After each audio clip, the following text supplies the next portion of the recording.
In your hurt and in your sorrow, I will ask my God to move.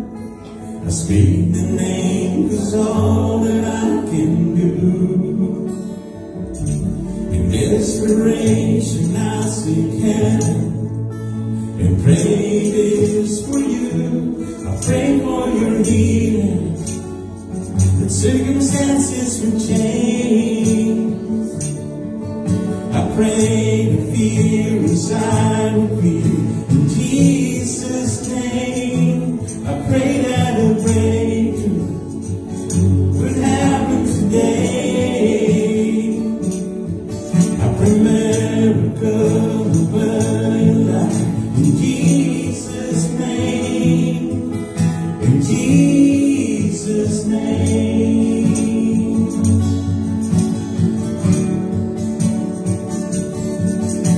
I speak the name of all authority, declaring blessings and every promise He is faithful to keep. I speak the name the grave could never hold. He is greater, He is stronger, He's the God of possible. I pray for your healing, the circumstances would change. I pray the fear inside will flee in Jesus' name. I pray that a breakthrough would happen today. I pray miracles flood your life in Jesus' name. In Jesus' name. Oh yes, I do. Come believe it, come receive it. All the power of His Spirit is now forever yours. Come believe it, come receive it. In the mighty name of Jesus, all things are possible. I pray for your healing, the circumstances will change. I pray the fear inside will flee in Jesus' name. I pray that a breakthrough would happen today. I pray miracles over your life in Jesus' name. I pray for revival, restoration of faith. I pray the dead will come to life in Jesus' name. In Jesus' name.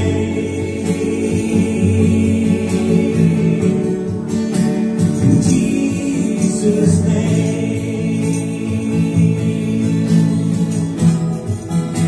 In Jesus' name. Amen. Thank you, Lord. We bless your name, your holy name, in God, and that's our desire this afternoon, that your name will be honored, God, will be hallowed, God, in our gathering. Bless us, God, with your presence. We love you. In Jesus' name, we can say amen. Amen. And amen. Praise God. So, good afternoon po. We may be seated. Thanks for coming out. So, we welcome our friends online. Thanks for subscribing every week. God bless you, and may God meet all your needs according to the riches of His grace in Christ Jesus. And also we'd like to thank everybody in the auditorium. We'd like to welcome back PSA and Ate Eden. Welcome back po. Happy New Year. Thanks, and welcome everybody. Before I start my message, since Francis started saying, let's pray in Jesus' name for healing. I have a text this morning.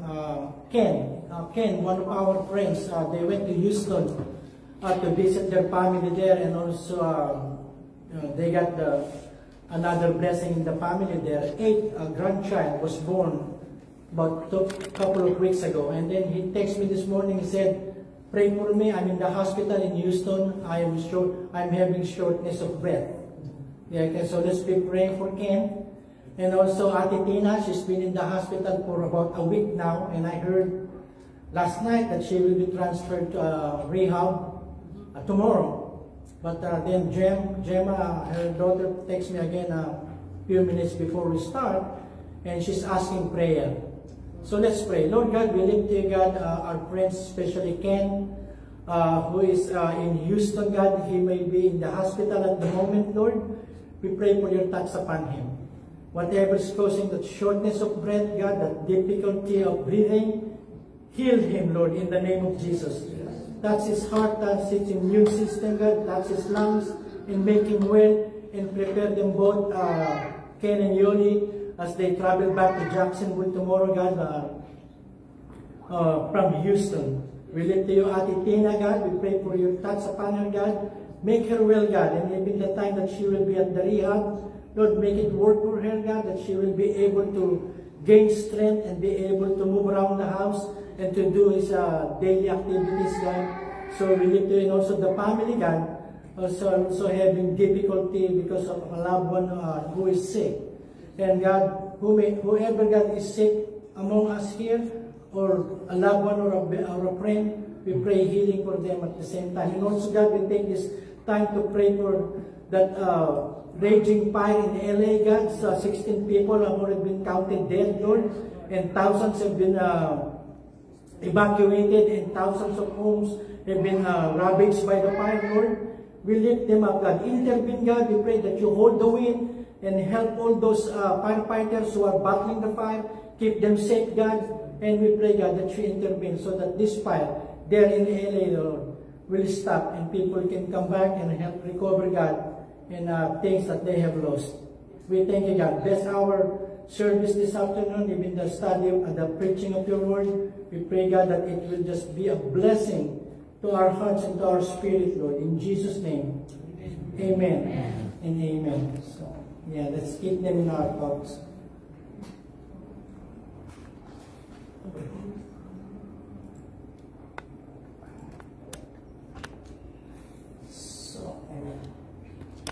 So this will be the second in the series I'm discussing for the beginning of the year. Last Sunday I discussed about seeking God's first. Seek ye first the righteousness of God and all these things. And it's a good time to start and continue on daily until the end of this year, to be a priority to be the Lord first. Seek Him first. And this afternoon I will be sharing about redeeming the time. You know, time is not renewable. You cannot save time, you can only use it. And the Bible gives us a very clear and a very good warning, and at the same time encouragement to redeem time. Okay, and our main verse is found in these two passages, first in Ephesians, and then there is one in Colossians. I will be throwing a lot of Bible verses to you this afternoon. Okay, and I just my prayer is just when we come to church, let's come to God with an open heart. Lord, what you have for me today, I'm receiving it. I'm opening up my heart. Okay, well, whatever it is, I'm opening up my heart because I know that your word is life, and your word also is life. So, in Ephesians 5:15-16, and this is for after the 4 chapters that he mentioned of how God has been good to us, how He redeemed us, how He equipped us, how He enabled us through His Holy Spirit to live the Christian life. He said this, "See then that you walk circumspectly, not as fools, but as wise, redeeming the time, because the days are evil." So when you see the Bible walk, so it means it speaks about our daily conduct. It speaks about our how we behave daily and how we apply the words of God, the truth of God, the statutes or the commandments of God in our daily life. That's the word walk means. Live your life, okay, in accordance, in alignment with the word or with the purposes of God. And then he said, not as fools, but as wise. Hindi mga mangmang, kundi matalino. Redeeming the time because the days are evil. Now the word redeeming there is a marketing term, and it's like for us, it's like bargaining. Okay? If you go to a store, you will see some yellow tags or some markdown prices, and they will indicate there, this item is for sale of 50% off, 65% off, beginning January 13 to January 20. So you have the time frame of the bargain. Okay, and so what you do is you take advantage of that, because after the 1 week that item or items are marked down, they're gonna go back to the original price. I have just an experience, I think a day before Christmas. I'm looking for an air compressor, you know, that battery charger, air compressor and charger at the same time. Sam's is selling it for $30 off. So it's almost half the original price. So I was saying, I'm gonna get one and come back tomorrow, because there are 2 pallets of those air compressor, air battery charger. Guess what? When I come back the next day, it's back on its original price. I want to hit my head twice. Oh, I'm already there. I could have just taken it, but then I missed it. And that is what the word redeem means. You know, you have a time frame, it's not always there. They say that we have a saying, opportunity knocks sometimes twice. Some of them are, but there are opportunities, especially God-given opportunities, and the opportunity only knocks on our door once. If you miss it, you miss it. And there's something about it, if you miss it, sometimes you miss it not for a month, for a year, you miss it for all eternity. So this is a serious warning, redeeming the time, because what? Because the days are evil. And then almost the same word from the Holy Spirit through Paul in Colossians. He says, walk in wisdom toward those who are outside, meaning the unbelievers.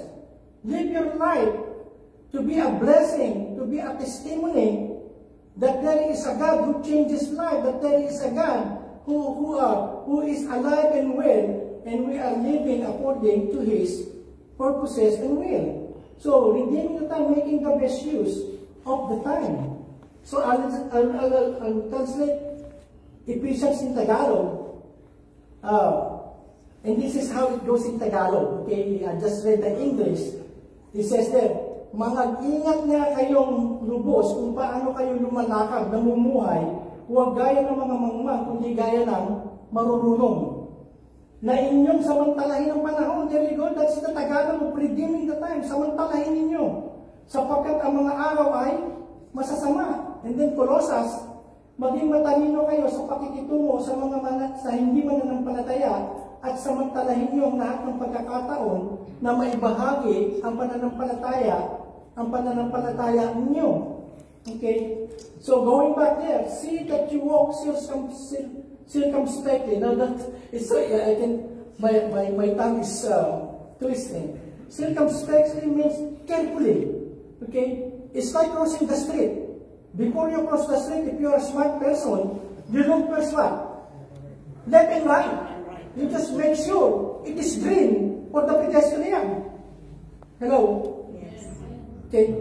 In the Philippines, I grew up in Manila, in the streets of Manila. Everybody is crossing wherever they like to cross. Okay. So, and you will see some people who drive their scooter or their bicycle. They drive from the opposite direction. You know, so and it's terrible. So, but anyway, That's how you live. Sometimes you live carefully. You are not making choices and decisions in life that are impulsive. You know, I like to do it, I feel good. No, you have to sit down first and think what you're about to do, because there are consequences in every choice that we make. Hello? So said, redeeming the time because the days are evil. He says, not as fools. Hindi mga bangmang. Okay? It says, look at this. The Bible tells some people they think they are smart because they know a lot of things, and some of them they even dress smart.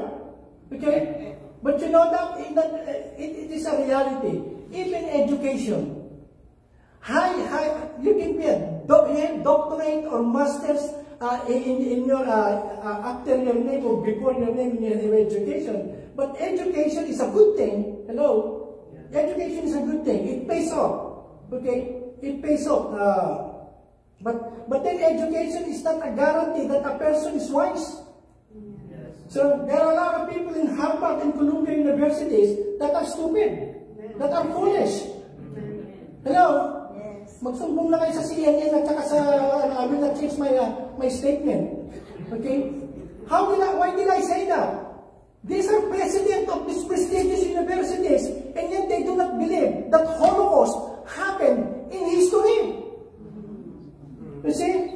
And there are a lot of evidences. You can still go there in Auschwitz, and you will still find a concentration camp where Hitler killed millions of people, and still they deny it. Even Whoopi Goldberg denies it. Okay? I'm not saying that Whoopi is smart. So look at this. Any person who is not in Christ, who is not a born-again Christian, who is not saved through Jesus Christ, are foolish people. I think it's not my word. In fact, all of us, before we came to the Lord, we are described by the Bible as foolish people. Okay? Where's my note? Just in your hand. Francis, I want to read it. I don't want to miss it. When I get excited, I talk fast. So when I talk fast, you listen fast. Francis, no. Yeah, thank you.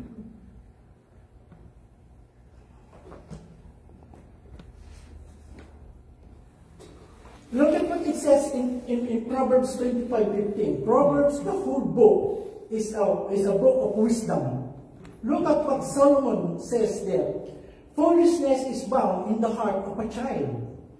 So, instinctively, we are all foolish. Even children, we don't need to teach children to be naughty or to be foolish. It's instinctively, they are. Hello? Okay. What do you see in the screen? A cat and a goldfish. Okay. So one time, a neighbor was peeping over the fence, and he saw a boy digging a big hole. So he asked the boy, "Excuse me, what are you doing?"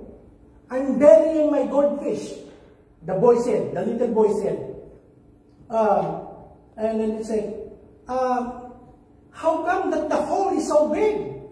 So the neighbor asked the boy, and the boy was crying as he was patting the ground. He said to bury his goldfish. And then the guy again says, I'm just curious. You're burying your goldfish, but the hole is so big. You know what the boy said?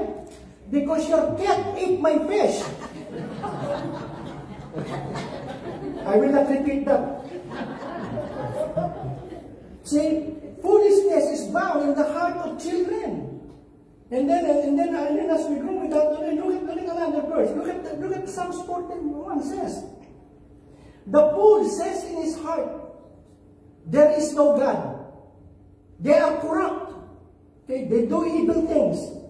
They do abominable deeds. There is none who does good. The fool says in his heart. Do you notice? It did not say, the fool says from his mouth. It did not say from his mouth. From his heart. So meaning that there are a lot of people, when you ask them, "Do you know God?" They will say, "I know God." But look the way how they live. See? They live like foolish, as if God does not exist. They are selfish, they are wicked, and they are And they're doing all those, says they're corrupt. I highlighted it there. And then another verse, look at this. People who do not have God's Spirit, those who are not born again, those who are not saved, people who do not have God's Spirit do not accept the things that come from His Spirit, from God's Spirit. They think these things are foolish. Okay? So, they cannot understand them because they can only be understood with the Spirit's help. See? When you will meet people, or you have met people, or you are with people who doesn't appreciate the things of God. Okay? So, for them, God is just somewhere there who is not even concerned to their lives. And yet, look at this, it says, for so many things, like coming to church. Okay? To some people, they think this is a waste of time. Reading the Bible, some people know, I'd rather spend my time in social media, browsing my Facebook, browsing my X or what have you, instead. But then when it comes to God, I have no time for that. Okay? To them, it's foolishness. And then I got this quote. Look at this. Stupidity and foolishness are cousins. Okay? They are used interchangeably. Look at this. I like this. Common sense is not a gift. It's a punishment because you have to deal with everyone who doesn't have it. Okay? Believable. They're all over the place. We live in the era of smartphones. Here. Okay? And stupid people. Not long ago, a person was crossing the street and he was run over by a train because he was on the phone and he's got his earphone plugged on the phone and he cannot even hear the horn that is being sounded a mile off.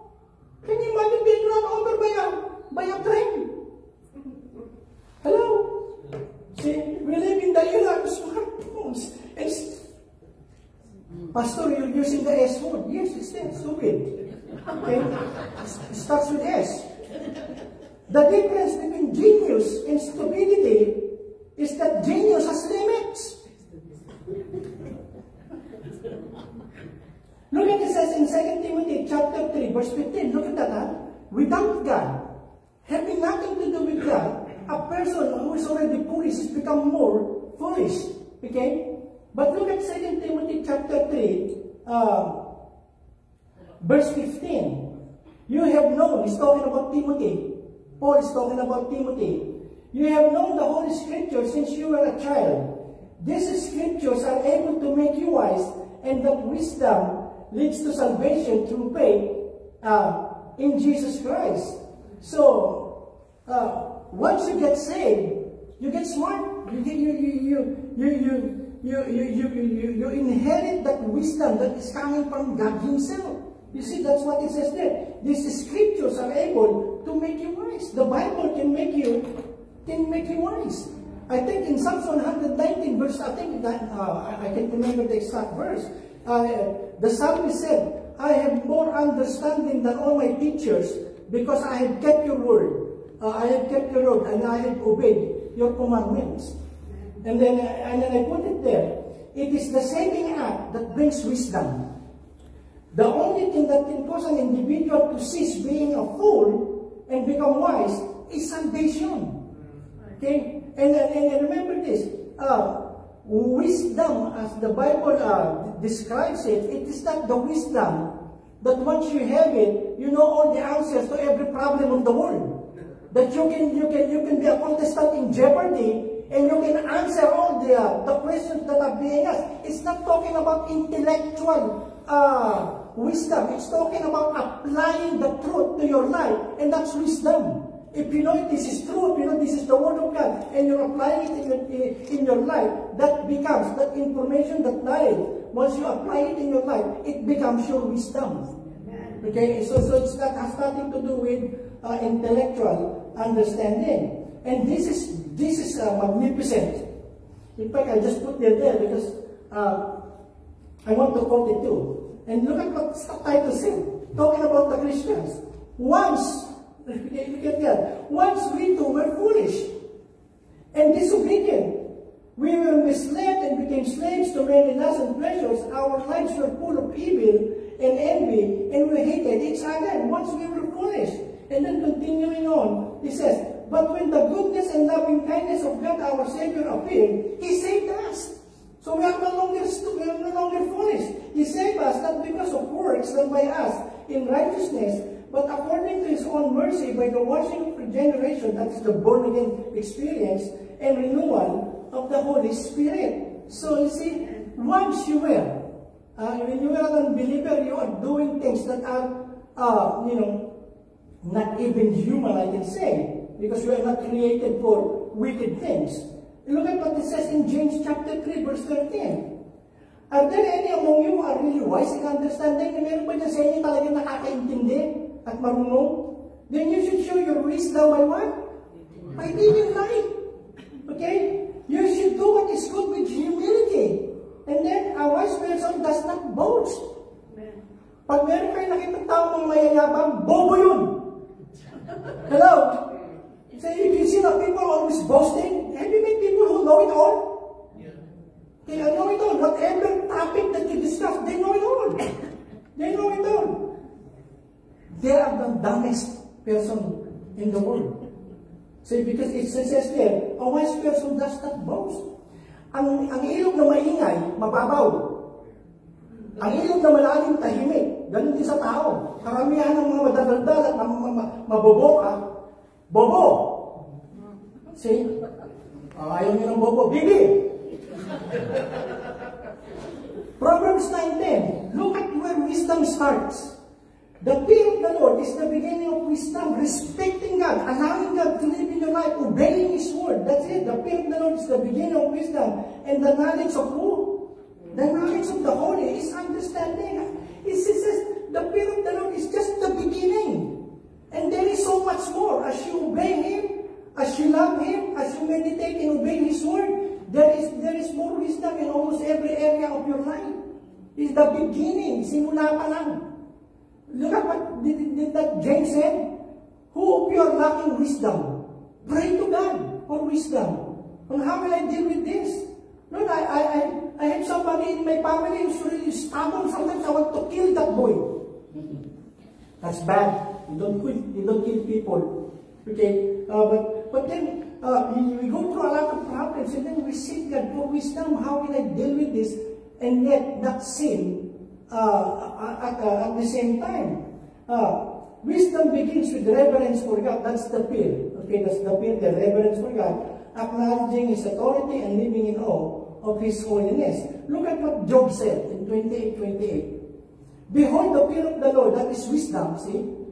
And to turn away from evil is understanding. If you know it is wicked, if you know it is bad, if it is ungodly, have nothing to do with it. Have nothing to do with it. I'm not going to be a fan of it. And I don't care if these are my best friends doing it. And I don't care if these are my close relatives doing it. If it is not godly, if it is ungodly, it is against the word of God, I have nothing to do with it. And I don't care if they're going to kick me out on the side. They will just put me aside. I don't care. All I care is that I'm pleasing God. Okay, you see? And then, look at this. This is the definition. The Bible defines wisdom as the ability to discern and apply knowledge, understanding, and insight in a way that aligns with God's truth and purposes. It is not merely intellectual knowledge, but practical, moral, and spiritual insight that leads to righteous living. Being wise means living in reverence to God, making decisions that honor Him, and walking in obedience to His word. So, going back to that, walk in wisdom toward those who are outside, redeeming the time. So, you know what? People are watching us, okay, as Christians. We are like goldfish in a bowl. They're watching us on how we react, on how we respond when we are angry, when we are not in a good mood. They look at us. So, I told you this, and then just be quick, I told you this in one of my sermons here. There was a pastor who was constructing a nice trellis on the side of his house. So while he was constructing it, there is a boy, a 10-year-old boy, who walks by in primary school and can see him, doing the construction. So the boy will stop for a few minutes and watch the pastor and then walk home. The next day, the same thing. The boy will stop for a few minutes and then walk home. So the pastor was kind of serious. Maybe the boy was impressed because of his skills in carpentry. Okay? So the fourth day, when the boy passed by, he came down from what he is doing and he asked the boy, "Excuse me, I've noticed now, this is the fourth day now, and I noticed that every time you walk by, you stop and watch me doing this. Are you impressed on what I'm doing?" You know what the boy said? "No. I'm waiting for you to hit your thumb with the hammer and see what you will say." Some of you. See? So people are watching us. Now, sometimes even at work. You see a lot of people at work, they have this smile, Jesus loves you. Okay? But then he is the one who spearheads all the gossip in the company. And then you see, honk. If you love Jesus, honk. Boom, boom, boom. I love Jesus. And then they're the one who goes through traffic lights and breaks away. He goes through red lights, and then who show their finger and somebody cuts them off. And then they have that big sticker, honk your horn if you love Jesus. See, they're watching us. And then when it says walk in wisdom toward those who are outside, redeeming the time, because you'll never know that these people, the only Jesus that these people will see is us. They will not see Jesus in person, but us who are professing that we are Christians, they're watching us. Okay? What is wrong in the picture? Okay? It's kind of funny, but then that's how people gamble with their lives. Without God, that's what they're doing actually. The decisions, the choices, and the things that they do in life is things that will hurt them. See? Very nice, dressed. A portrait of a fool. Look at this. I don't know who wrote this, but I took it. The problem with the world is that the intelligent people are full of doubts, while the stupid ones are full of confidence. Do you know the difference between a psychotic and a neurotic? A psychotic is a person who just lose it. Nabaliw na. Psychotic. A neurotic is someone who is always stressed, who is worrying about almost anything. See? A psychotic believes that 4 plus 4 equals 9. And he is proud of it. Psychotic, eh? 4 plus 4 is 9, and he is proud of it. A neurotic, he believes that 4 plus 4 equals 8, but he is afraid that he is right. You see? Let's go on. Going back to this. See then that you also consider not as fools but as wise, redeeming the time, because the days are evil. The days are evil. Okay? Look at how the Holy Spirit through St. Paul. That's why I will, as long as I am your pastor, I will always encourage you to read the book. To study this book. And look at the verses that we're going to read. It's like reading the newspaper. It was written more than 2,000 years ago. And then when you read it, it is as if you are reading today's newspaper or article in the news. Remember this. There are some terrible, difficult times. In some occasions, difficult times. Remember this. There are some terrible times coming in the last days. The last days is when Jesus Christ ascended and when Jesus Christ will come back. See? So the last days is in between that. So it was in the last days back then. We are still in the last days. Okay? People will love only themselves and money. Selfish people and money. They will be proud and boast about themselves. They will abuse others with insults. They will not obey their parents. They will be ungrateful and against all that is pleasing to God. Verse 3. They will have no love for others and will refuse to forgive anyone. Okay? These anti-Semites. Okay? They are protesting for something that's all about hate. It's all about hate. It's not about religion. It's not about anything else. It's just about hate. They hate people. So when they got the opportunity, they voice it out. Okay? And I can say a lot of things, but you know it. You watch the news. They will talk about others to hurt them and will have no self-control. So gossip. Okay? Defaming other people, saying bad things about other people. They will be cruel and hate what is good. See, can you imagine in the subway of New York, they burned one woman alive. Okay, and now they're saying we cannot arrest. Pinapawisan tuloy ako. They will be cruel and hate what is good.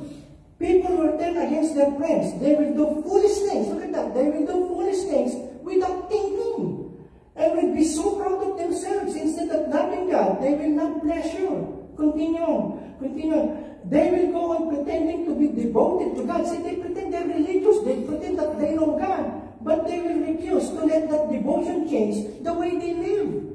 Parang ganun pa rin ang buhay nila. Stay away from those people.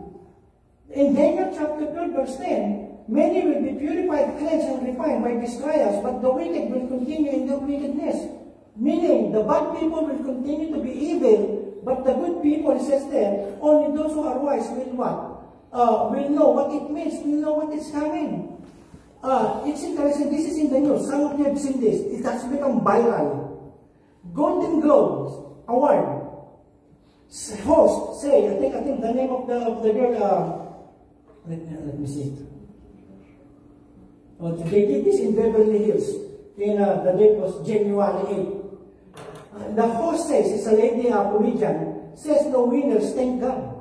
No surprise in this godless town. So they're making mockery of God. So they said that some of those who won the award, they thank their parents, they thank the producer, and things like that, but none of them even thank God for their achievement. They're making it a mockery. They even plus a score that God is zero. Nobody is thanking God. Okay, I'm not saying that all celebrities in Hollywood are ungodly. There are some who are godly. There are some of them who stands for what they believe. Their faith in God. And look at this. Mocking God. God was knocked out. Pinagtatawanan nila ang Diyos. Okay? In the Golden Globe Awards in California, shortly before the historic fire. After they make fun of God, and that's the host, that lady host. Okay? I'll show you one more picture. Look at the score. Cast and crew, 11. Moms, 3. And then God, 0. Nobody is thanking God. And they're putting it down to mock God. And that's what actually the big Hollywood industry is there, to mock God. Hello? And you know, 48 hours after they did this, the fire broke out. And until now, it's only 11% contained, as I speak, 11% contained in the coastal Pacific Palisades place. And there's some more. I'm not saying that every event like that, God is judging the people, because there are a lot of people who are what? Who are making fun of God. But what I'm saying, if you continue and make fun of God, disregard God, and make fun of Him, God will not say, oh, I love you so much, I cannot hurt you. No. God is not mocked. Whatever a man sow, that he will reap. He will reap. Okay, and before I begin this talk, we pray for the people there, because not all the people there are like these people making fun of God. It is a thing, and it has become in America. Can you imagine? There are a group here in America, intellectuals. Okay? Most of them are lawyers. And most of them they work there at the Capitol Hills. They want to take out, in God we trust, in our money. And they're saying it's separation of church and state. Okay? One president has already says, we are not legalizing abortion. And then come up another president saying, no, we have to turn again, do the Roe versus Wade, let's kill babies. And they are worse now. That's the mockery of God, because every baby is an image of God. Amen. They are the image of God. Whatever they're going to say, they can say it's just a piece of blood. It's just a fetus. It's not, no. The Bible tells us that life begins at conception. And these people that we have, or most of the people that we have, doing our law in the land and in all of these things. So they want to legalize abortion to the point, if the mother gives birth to a normal baby after 9 months, and the baby is alive and well, it's already in the tiny bassinet that they put in the hospital, you know what? What they will do to the baby? The mom will talk to the doctor and says, I don't like the baby. They will kill the 9-1 normal baby on a normal delivery. That is, when he or she was delivered, they can still kill a 9-month baby. Full pregnancy. You see? And I'm just saying this, that we should live by the word of God, no matter what our society is telling us. Okay? Wrong is wrong. It can never be right. I put this in Titus. I put it in small, but I just want to read it. Okay? You can take notes. I intentionally do this so that you will not always depend on. But it's found in Titus chapter 3, verse 4 to 9. I will read it. But when the goodness and loving kindness of God our Savior appeared, He saved us, not because of works done by us in righteousness, but according to His own mercy, by the washing, regeneration, renewal of the Holy Spirit, whom He poured out on us richly through Jesus Christ our Savior, so that being justified by His grace, we might become heirs according to the hope of eternal life. The saying is trustworthy, and I want you to insist on these things, so that those who have betrayed or who have believed in God may be careful, look at this, may be careful to devote themselves to good works. These things are excellent and profitable for people, but avoid, says that, avoid foolish controversies, genealogies, dissensions, and quarrels about the law, for they are unprofitable and worthless. So some people, they spend their time, a lot of their time, arguing about nonsensical things. How the chicken crossed the road.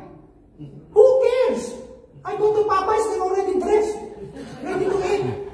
Why would I care how the chicken crossed the street? And they talk about, what came first, the egg or the chicken?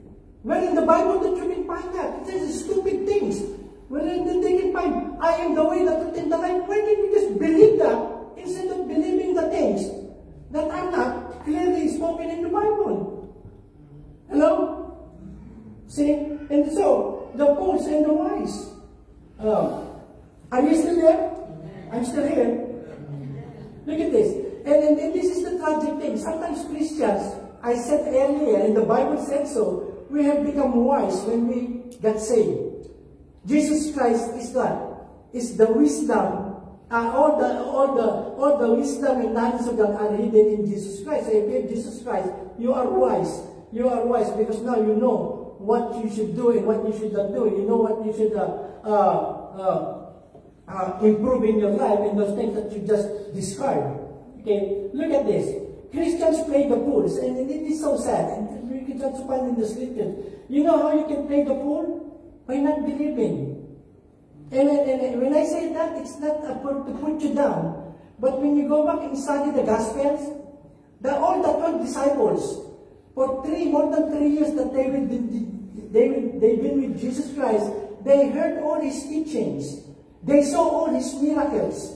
They know that Jesus Christ is not just a human being. He knows that He is divine. When they were in the boat and Jesus Christ commanded the waves and the wind to stop and there was a calm, they know that this is not just a human being. This is divine because they worship Him. But then when He resurrected, many times He told them, the Son of Man will be crucified and on the third day will rise again.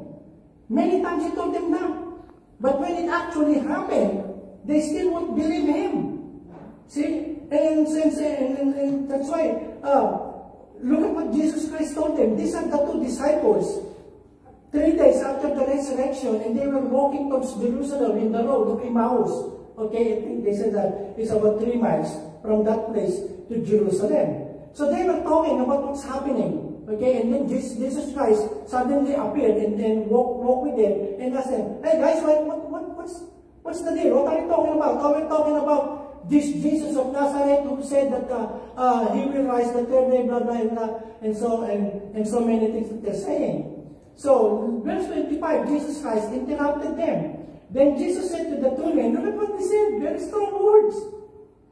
You are foolish and slow to realize what is true. You should believe everything the prophet said, what he said. Believe what the Old Testament says about the Messiah, about the Christ, that he will suffer, that he will die, and on the third day he will rise again. You have to believe it. It's the word of God. And yet they're not believing. So how did Jesus Christ call them? Foolish and slow to realize what is true. By not believing, we are becoming foolish. I have to believe whatever God said. Okay? He said it, then so be it. Another two, disbelief and disobedience. No? Yung matigas ang ulo, hindi sumusunod. Look at what it says in Galatians 3:1. This is Paul talking to the believers, the Christians in Galatia. You people in Galatia are what? Are so foolish. Why do I say this? Bakit mo sinabi ito? Because I told you very clearly about the death of Jesus Christ on the cross. But now it seems as though you have let someone use their magical powers to make you forget. See, these are people, these are false teachers, deceiving them to believe things that are not in the Bible. But the Galatians people, they used to believe it, but now they're listening to teachers who are teaching them wrong things. Okay? So it says, when we are living in disbelief and disobedience to the word of God, then we have made ourselves foolish. Then the third thing, desire for the wrong things. Look at this. 9 to 10. People who want to be rich bring temptations to themselves. They are caught in a trap. They begin to want many foolish things that will hurt them. These things ruin and destroy people. Verse 10, look at that. The lack of money, money is good. But the lack of money causes all kinds of evil. Some people have turned away from what we believe because they want to get more and more money, but they have caused themselves a lot of pain and sorrow. So, it's not sin and evil to be rich. But if it's not the goal of your life, it's just to get money and money and money until to the point that you are neglecting your family, neglecting your health, neglecting your relationship with God, then that love for the money will what? Will do a lot of evil with you. How many families have been shattered because the husband or the wife is always absent? What are they doing? Making money. Making money. You see, when is enough? Enough is enough. And see, the thing that drives people to do crazy things is once they focus their mind and their energy and all their effort to just accumulate material things. Okay? We know, we have some friends who cannot even go inside the house to sleep because she works 2 jobs. Monday to Friday, 2 jobs. 10. Okay? And he's got 3 small kids. He said, I will not sleep inside the house because the kids will bother me. I need to sleep for about an hour, brush my teeth, and then go to my another job. Okay? I'm not saying that it's always wrong, but what it says, give yourself a break. Give yourself a break. Okay? Life is not all money. Okay? Life is not all wealth, it's not all material things. Look at the testimony of these rich people in California. The houses there does not work. It's not worth that. Most of the houses that got burned in the Palisades area, they are not worth 3 million a house. Most of them are worth 25 million and above. Okay? Mel Gibson, you know Mel Gibson? Yeah, it's the guy who produced the movie, the Passion of Christ. He said, I lost everything. The only thing I have now are my chicken. Hindi ko kalahin nag-aalaga pa ng manok si Mel Gibson. Sila mo. So, na-rescue daw yung mga manok niya. But everything, she said, all my nice clothes and all my nice stuff, she does not put them in the data. They're all done just like that. Where were you when it happened? I was in Austin, Texas.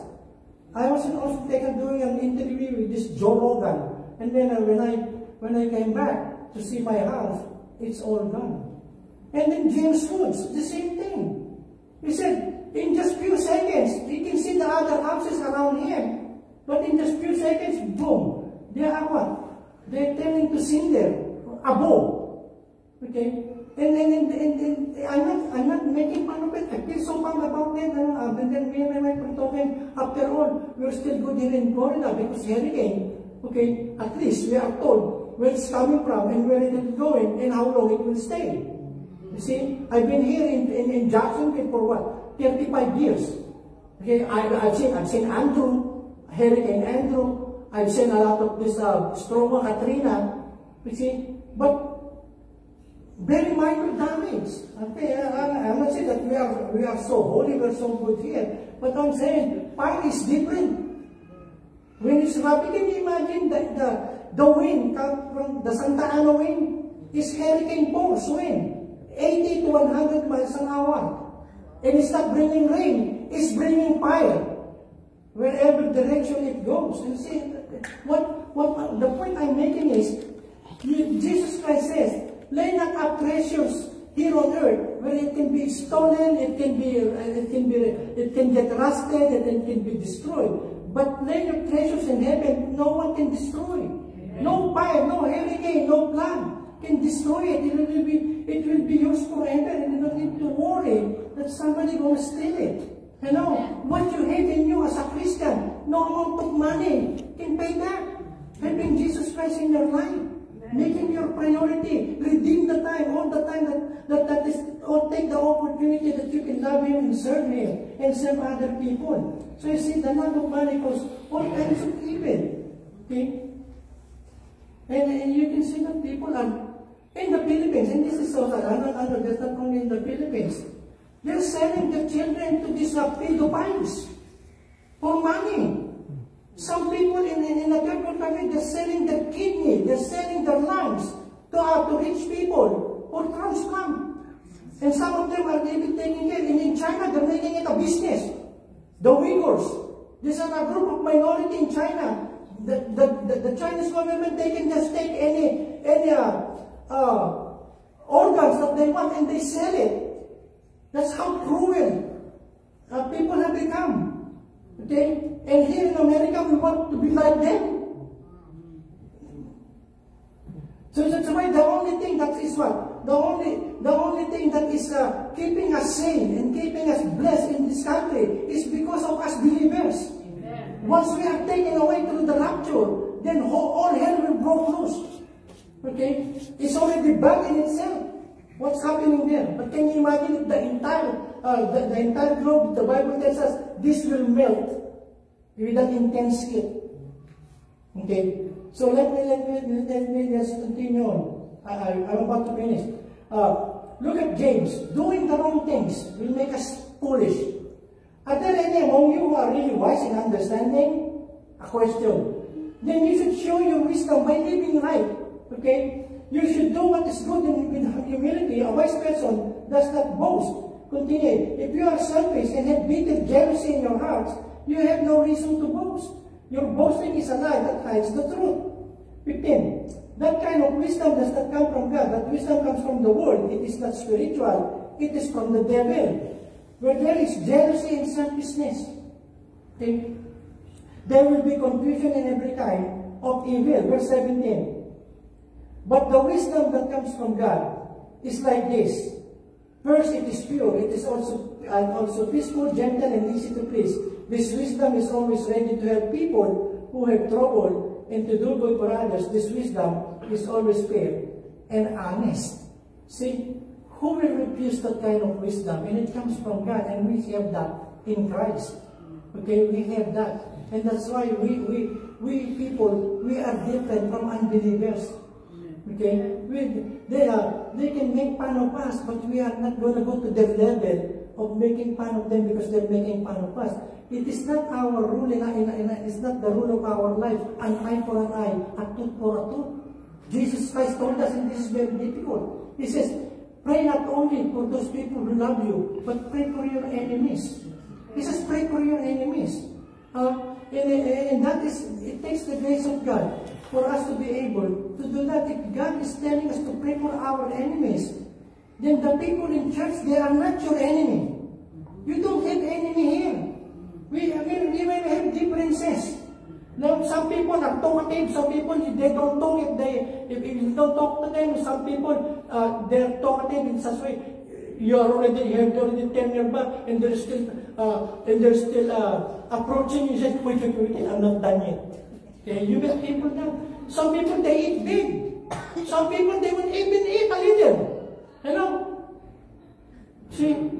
So, those differences make them our enemy. And sometimes, how about the pastor? Sometimes I speak hard things. Diba? Sabi sa Bible, God hates lazy people. I don't like lazy people. Hello? I'm a handicap. But you can ask Francis. I only ask him probably 2 or 3 times to cut our grass. I do it myself. I'm handicapped. I'm not boasting about it. But I like to work. The best dishwasher in our house is me. You ask my wife. Amen. Hello? You ask my wife. Okay? So, that's why when I say that even the Bible hates lazy people. Lazy people, you're just wasting your time. It says redeeming the time. How can you redeem the time when you are lazy? No, I'm using that. You. I know you'll understand it's not you. Lalo na yung mga nanonood sa Facebook. Hello? See, redeeming the time. Because the days are evil. It will not get better. I wish I can say the world will get better. Okay? We expect that, we pray for that, but if you read the Bible, it's just going to get worse. See? But what we're going to do as believers of God, we will make every use of our time to honor Him, to serve Him, to glorify Him, as long as He has given us breath to live. Okay? And regardless of our status, we may be so educated or no education at all, we can be affluent in life or we can be poor. It does not make any. It does not matter. If we have Jesus Christ, we can do everything to honor God. Amen. Amen. So let's redeem the time. Let's redeem the time. Let's make. Let's grab every opportunity that God is giving us to do. To reach out to other people and to live a life that will be a testimony to unbelievers. Okay? So, I'm done. I'm going to be on my next lesson next Sunday to encourage you. First, seek ye first the kingdom of God and then redeem the time for the days are evil. Do not be foolish people, but be wise, knowing we are living in the end times. Lord, we love you, we thank you for your words, God. It enlightens us, it blesses us, it gives us clear guidance on how we will live in a way that is pleasing to you, in a way that will remind other people to come to you, to acknowledge you, God, and thank you, God. Thank you, God, for your mercy, God. It's not because we are good in our own, we have no merit to deserve salvation, but it is your grace, it is your mercy, God, that you have touched us, you have forgiven us, and you have saved our lives. Oh God, for us to know you and to make you known to other people. Bless your people who are here, and then God again, we lift to you, Lord, those who are in need. We pray that you reach out to them. Bless all your people here, God. Bless us in a way that we will be a blessing to many more people. Thank you, God, in Jesus' name. Amen. Amen.